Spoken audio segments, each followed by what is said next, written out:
সালে যে অন্তর্বর্তীকালীন সরকার প্রতিষ্ঠা লাভ করেছিল, সেখানে একটি শ্রম কমিশন গঠন করা হয়েছিল। সেই শ্রম কমিশনের যে প্রস্তাবনা ছিল, আজকে দুর্ভাগ্যজনক হলো সত্য, সেই প্রস্তাবনাগুলো আজকে কোথায় চলে যাচ্ছে। আমরা বলতে চাই, শ্রমিকরা শুধু একদিনের জন্য বাঁচতে চায় না। শ্রমিকদের ন্যূনতম মজুরি 25,000 টাকা, এটা এদেশের জনগণের প্রাণের দাবি।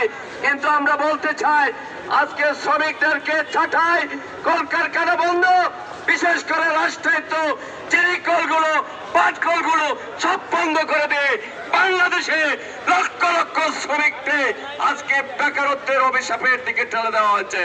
প্রিয় ভাই আমার, আজকের এই শ্রমিক সমাবেশ থেকে আমরা স্পষ্ট ভাষায় দাবি জানাতে চাই, অবিলম্বে বন্ধ কলকারখানাগুলো চালু করতে হবে।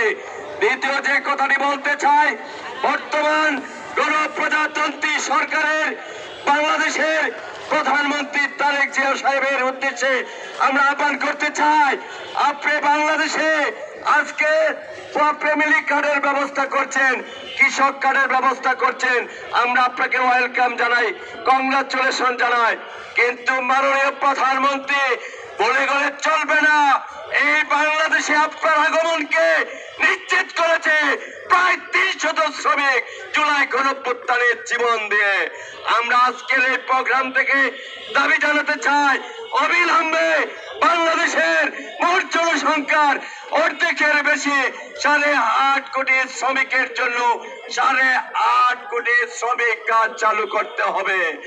যে কার্ডের মধ্য দিয়ে এই শ্রমিকরা তাদের সন্তানদের বিনামূল্যে চিকিৎসার ব্যবস্থা পাবে, যে কার্ডের মধ্য দিয়ে আমার দেশের খেটে খাওয়া শ্রমিকেরা যেখানে স্বল্প মূল্যে পণ্য ক্রয় করে খাবার ব্যবস্থা হবে, যে কার্ডের মধ্য দিয়ে আমার দেশের খেটে খাওয়া শ্রমিকেরা যেখানে অল্প পয়সায় এই কার্ড দিয়ে বিনা